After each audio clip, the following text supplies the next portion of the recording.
Happy Rusev Day, everyone, and welcome to the final edition of NoDQ video for 2017. Thank you guys so much for your support over the year. This has been an amazing year for NoDQ.com, and 2018 is going to be even greater. The 20-year anniversary of NoDQ coming up. Big things poppin'. Stay tuned. With that being said, got your questions from twitter.com/AaronRift. Make sure you're following if you haven't already. Let's get started with the first one today, which comes from Larby. Who do you see winning the United States Championship Tournament? Why will WWE wait until the Royal Rumble to crown the new champion? The pay-per-view will be too long. The pay-per-view will be too long regardless of whether that match is on the pay-per-view or not. That's a great question. We do know the full bracket now, the remaining matches. You can check out NoDQ.com for that. My guess is it will end up being Bobby Roode versus Jinder Mahal in the final match. If I had to make a prediction, I'll say Jinder Mahal wins the United States title. Something for him after losing the WWE title and seemingly losing his main event push. I would expect Mahal to win it, and maybe Roode will chase Mahal for the title leading up to WrestleMania. Maybe they'll do a one-on-one match. Maybe they'll do a fatal four-way and throw Corbin and a few other people in there. There's some possibilities, but I think right now Mahal is the best bet. And of course, there's always that possibility that Dolph Ziggler shows up and sabotages the match, and then it leads to a three-way or some other type of match with Ziggler involved. Maybe Roode wins. Maybe Roode wins the title, and then Ziggler claims that he's the rightful champion, he never lost it, and you set up a ladder match at WrestleMania or something like that. I could see that as a possibility as well. Got this one here from Aaron. Hey Aaron, how's it going, Aaron? How would you feel if Dolph Ziggler was returning and won this year's Royal Rumble? Long shot, I know, but do you think it would get a pop? And he says, hashtag Happy Rusev Day. Happy Rusev Day. We all love Rusev here on NoDQ.com, especially Virtue. So, Dolph Ziggler winning the Royal Rumble. Interesting concept. Definitely would be a surprise for Ziggler to win the match. AJ Styles versus Dolph Ziggler at WrestleMania? Sounds like an interesting matchup, and for all these years, Ziggler has never really gotten his big WrestleMania moment. This would be it. AJ Styles versus Dolph Ziggler. It would be put up or shut up for Dolph Ziggler. His opportunity to steal the show at the biggest event of the year. I doubt the match would be the main event. Knowing WWE, that match would be somewhere in the mid-card, and Cena's match, Lesnar's match, Reigns' match, whatever those matches are, those will be the featured matches, and the WWE title match will almost be an afterthought. That's the downside to Dolph Ziggler winning the Royal Rumble. Now, if WWE gave AJ and Ziggler the chance to have the best match possible, it could potentially be an all-time classic WrestleMania. So, I'm not against the idea. I think it would be cool for Ziggler to win the Rumble and get that opportunity. But if it's going to be happening, WWE needs to let them have the best match possible. Let Ziggler put up or shut up, as I said. Go out there and steal the show and give the fans the best match possible. This one comes from Kenneth. Aaron, do you think since Elimination Chamber is a Raw branded pay-per-view that a Smackdown superstar is going to win the Royal Rumble, then the winner of the Elimination Chamber will be the #1 contender for the Universal title at WrestleMania 34? That is a very solid prediction there. I think it's very much a possibility that it plays out like that. You do have the Elimination Chamber pay-per-view, but you also have Fastlane, which is going to be a fatal five-way match unless WWE decides to change plans. But as of now, that's the match that was officially announced for the Fastlane pay-per-view. What's interesting is that the Fastlane participants include Shinsuke Nakamura and AJ Styles, which makes you think that Nakamura is not winning the Royal Rumble match. Maybe it'll be Ziggler. It's really interesting. I have to say I am intrigued by the potential winner of the Royal Rumble and the possibilities. There's been this talk about John Cena not facing AJ Styles at WrestleMania, and maybe Cena's facing Undertaker or some other really big name, which means that Cena would not be winning the Royal Rumble. Roman Reigns, if I had to make a prediction, if he doesn't win the Rumble, I mean, it seems like he would win the Elimination Chamber match to get the title shot, if that's the direction WWE is going in for WrestleMania. So who will win the match? Will it be Randy Orton? Randy Orton versus AJ Styles at WrestleMania? I think that's certainly a possibility. Although, I'm not sure. Orton might be in that Fatal 5-Way match. That's why it's really interesting. That Fatal 5-Way match, I would have to look it up. But yeah, I think that definitely adds a lot of intrigue. And I'm trying to think who else on SmackDown could potentially win that Rumble match. Maybe Finn Balor will win it. And, you know, Elimination Chamber, maybe they'll put Lesnar in the match and have him defend the title. I don't think that's going to happen. But yeah, it's really interesting. There's a lot of different possibilities here and a lot of different directions. And of course, cards subject to change. WWE could always change that Fatal 5-Way match into something else. So it remains to be seen. But yeah, if I had to make a prediction, I'd say a SmackDown star wins right now. But right now, I still feel like the jury's out on that, and it's hard to predict. And let's face it, last year, when Randy Orton won the Royal Rumble, I don't think a lot of people were expecting that. I think some people were happy about it, some people were disappointed, but Orton winning was not something a whole lot of people were predicting. This year, I don't know. I just hope somebody new wins it.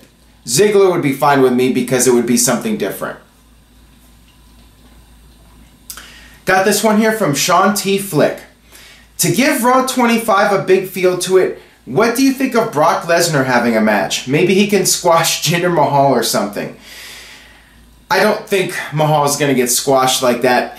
If Brock Lesnar has a match at Raw 25, and actually I think he should, I think it would be a nice touch since Lesnar has not competed on Monday Night Raw. This is Raw 25, this is history. And Lesnar's been doing house shows. Why not? One time, have Brock Lesnar compete on Monday Night Raw. I love the idea, actually. I think WWE should definitely do it. Have him defend the title. And that could also change things up for WrestleMania plans, potentially, with Elimination Chamber. I like the idea a lot. I think WWE should do it. Will they do it? I don't know if they're going to or not. If I had to guess, I would say no, but I think it's definitely an idea worth doing, in my opinion. Got this one here from ASG. Velveteen Dream / Patrick Clark is athletic, charismatic, and in his early 20s. Should WWE invest in him to be a big, long-time star for the company's future? Well, thank you very much for that question, Patrick. I appreciate it. I think Velveteen Dream is a nice character. I like it. It's a little bit of Lenny Kravitz, a little bit of Prince. I think it's a cool character, and it seems like it's catching on with the audience. It's getting over organically, you know? Going back to previous videos where I talk about characters that are force-fed and then characters that organically get over. It feels like his character is naturally getting over with the audience because it's something different. And I think fans like it, the fact that it is unique and, you know, a change of pace from what we usually see. He stands out. And one of the most important things in wrestling is to stand out. You got to have something that makes you different from everyone else. You have to have a cool look, the way you wrestle. All these little things add up, and you make yourself stand out. And I think Velveteen Dream definitely stands out. And I could see him getting a major push in WWE if his momentum continues. You know, there's still, I think, time that needs to pass, and I think we need to see him do more in WWE and in NXT before I can confidently say that he's going to be a major star, but at the rate he's going, I think he has a real shot. This one comes from Walter. Do you see WWE having someone surpassing CM Punk's title reign just so they don't have to acknowledge his record? Maybe AJ? I think at some point it will be broken. I just think it's going to come down to the right guy. Obviously, WWE did not go with Jinder Mahal, and he had a fairly lengthy title reign. As for AJ, maybe, but the question is, will AJ be the champion for that long? It could happen because CM Punk was a guy who was champion for a long time, but for a lot of that period was not in the main event spots. He would be the WWE champion, but that match would be the second or third from the top of the card. So with AJ Styles, I would not rule it out, but things can change. People get hurt. So far, AJ's been able to avoid getting seriously hurt, but with the amount of moves that he does and the athleticism from AJ, you know, I think there's more of a risk than somebody like CM Punk, who's a little bit more grounded. If AJ Styles gets hurt, then that's a big problem. So it's tough. It's tough even if WWE is fully behind a superstar possibly breaking the record. You have to worry about injuries and that sort of thing as well. So it's going to be tough for somebody to break CM Punk's record. I think it will happen one day, but it could take a while. You just don't know. This one comes from Israeli wrestling fan. How about John Cena's storyline after Rumble 2008? Is there a chance that WWE will do something similar with Shin? I mean, will he win the Rumble, redeem the victory to Fastlane instead of Mania, or is the match reported to Florida, closing a victory for Cena in 2018? The match reported to Florida, I'm not sure what that means, but like I said earlier, Shin is currently scheduled in that fatal 5-way main event for Fastlane. Oh, we meant Fastlane. I was like, FL, is that Florida? It's possible we could see some sort of shake-up where Nakamura won and then cashed it in early, but I don't see the point in doing that.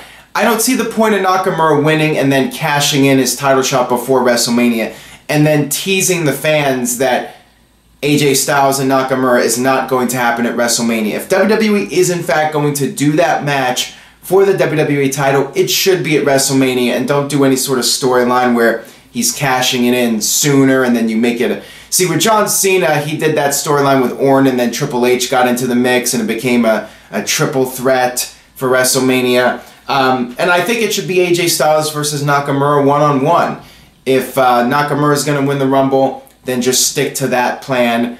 Nakamura versus Styles one-on-one at WrestleMania. Now, I would not rule out Nakamura possibly wanting the title shot sooner. I mean, you just don't know with WWE. They've done some weird things over the years, and anything's possible, but I'm not a fan of that idea. I don't think he should do it, personally. Got this one here from Cruz, at Cruz Bandicoot. Who would you say is the most improved, or who would you say improved the most, The Miz or the Usos? Well, I do feel they're a bit different. I feel like The Miz has gradually evolved his character and improved over the years.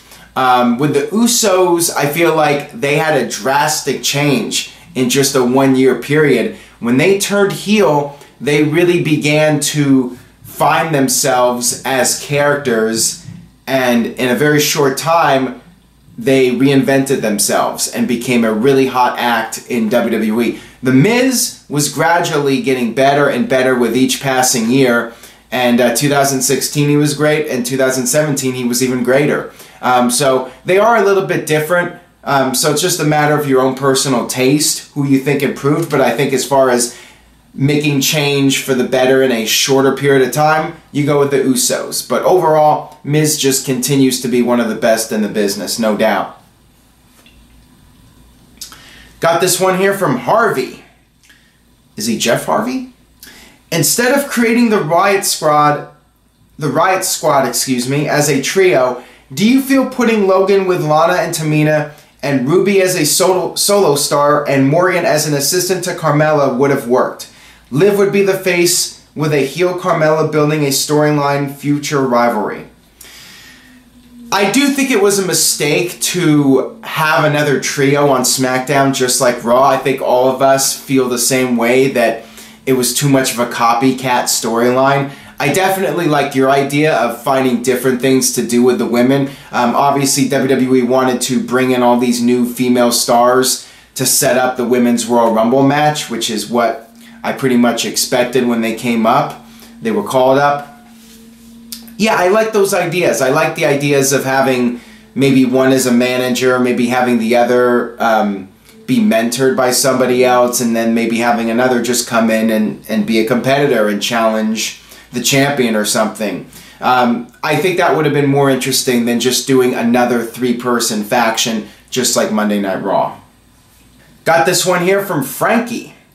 Is the Rhino and Heath Slater storyline just a repeat of the Darren Young / Bob Backlund storyline? First time asking. And luckily I found your question because you messed up the hashtag here, but in the future try to use PAIV. Make sure you get the spelling of that correctly. Like I said, fortunately I was able to find your question. So is it a copy of Darren Young and Bob Backlund? Maybe a little bit, you know, just a traditional motivational storyline. The thing is, this is a lot better. Not just because Heath Slater was doing fairly well for himself at one point, and I would say he had a better run than Darren Young. Well, maybe not. I mean, that's debatable. But I think fans tend to like Heath Slater more than Darren Young and like Heath's gimmick. He's always been an underdog, so I think the idea of Rhino trying to make him great rather than make him great again, I think that definitely applies, and that would be a similar situation. The thing is, WWE isn't billing it as making Heath Slater great again. That was one of the big problems with that Darren Young storyline. And the other thing is, Rhino is not going to outshine Heath Slater like Bob Backlund did. When WWE did the Backlund and Young skits, Bob Backlund was stealing the show. He was way more entertaining than Darren Young. And it shouldn't be like that. It should be the opposite. The older talent should be enhancing the younger talent. Instead, the older talent is the one who's stealing the show. And I don't think WWE was intending that, or Bob Backlund was trying to steal the thunder away from Darren Young. It's just what happened. Bob Backlund is an entertaining character, and Darren Young was not. So with Heath Slater and Rhino, I feel like it's more equal between them. You know, Rhino is the veteran trying to motivate the younger guy and get him to do better in the ring and all that stuff. So I think it is a little bit of a different dynamic, but there are similarities. I think Rhino and Slater has more potential, you know, unless WWE decides to just give up on it and they're only doing this because the company has no idea what to do with these guys. This one comes from Mr. Yuck. With Woken Matt finally in WWE, would they possibly have Jeff Hardy return as his Willow gimmick? Well, Mr. Yuck, I think you were the first person that has actually suggested the idea of Willow being brought back. I was never into the Willow character. While I feel the broken gimmick was successful in TNA and got people talking about TNA for the first time in a long time, the Willow character never did anything for me, and I don't think really generated any kind of buzz for TNA. So it didn't work then. I don't think WWE is going to touch that gimmick with a 10-foot pole. It's not exactly Jeff Hardy's masterpiece. I feel like if Jeff comes back, he will come back. He'll be doing Brother Nero, and he'll be part of Matt's storyline with the broken, or should I say woken gimmick. So I don't see Willow coming back, and I have no desire to see Willow come back.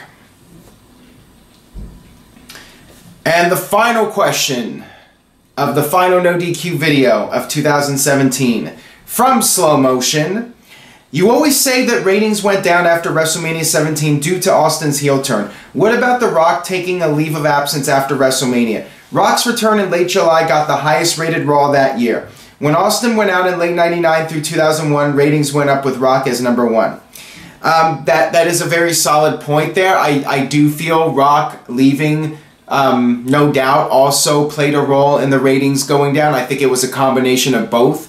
the heel turn and Rock not being around. Now with that being said, when Rock came back, he did pop the ratings. But at the same time, the ratings had been going up in the weeks prior to that because of the invasion angle with ECW and WCW, the Alliance and all that. The ratings were already on the uptick, and then Rock coming back helped it a bit more, and they did their best numbers since WrestleMania season. But then, after Rock came back, those ratings quickly dropped.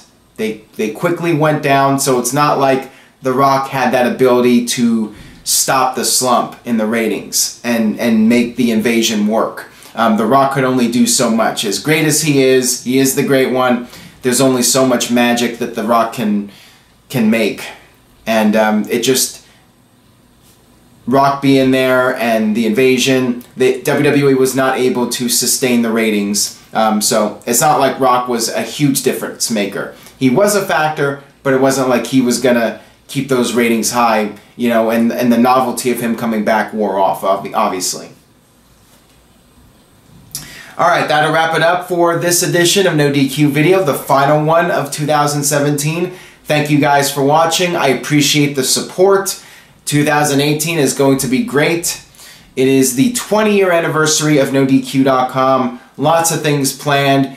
Stay tuned. More video content coming. Who knows what's coming up in 2018. Technology changes, but one thing's for sure, NoDQ.com is going to have a lot of great stuff coming, lots of content, and hopefully a great year in WWE. Hopefully WWE has some tricks up their sleeve and we get some amazing content from the company in 2018. Time will tell, but regardless, NoDQ.com will have you covered with the very latest WWE news and rumors, Royal Rumble coverage, all that good stuff. Stay tuned. Pick up a t-shirt, ProWrestlingTees.com, search NoDQ, or check out the link in the description box. Use code SAVE5 to get a discount. And that's it. I will see you guys next year for NoDQ Video.